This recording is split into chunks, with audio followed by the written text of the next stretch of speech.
There are approximately 805 million people around the globe who are said to be chronically undernourished.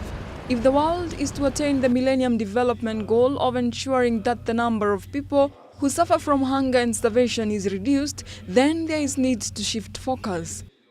So a lot of our food basically is coming from small farms, and we have to make investments in small farms. Out of the 570 million farms, 500 million fall under the family farming.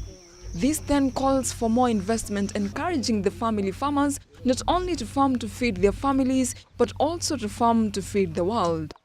For them to actually feed the continent, for them to feed the country, we have to make the right investments.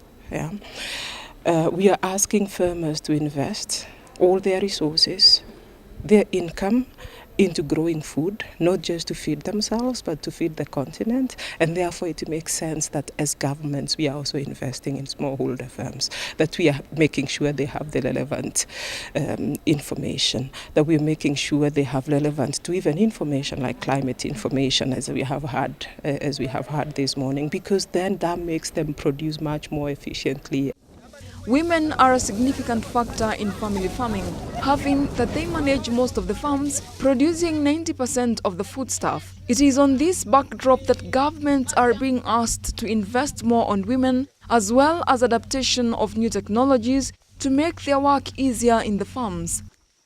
So want to see men doing more in agriculture, and also want to see government investing in those technologies which reduce the drudgeries.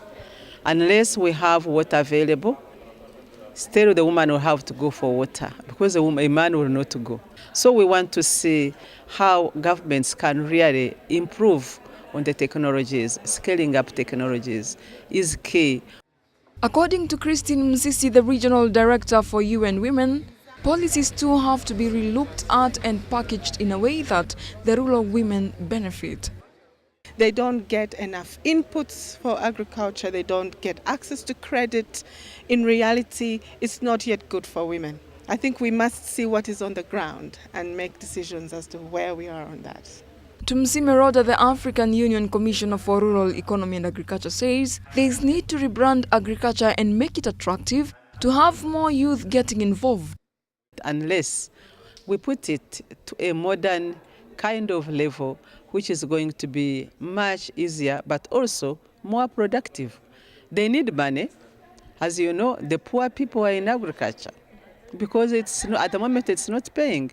We have not invested in agriculture enough. So the young people can come into agriculture if we also invest in it. If we promote farming as a business, it will encourage young people to go back into farming. The problem is at the moment we are promoting it mainly as a livelihood activity. Livelihood is just survival, an improvement in your quantity of food you consume. It doesn't empower you.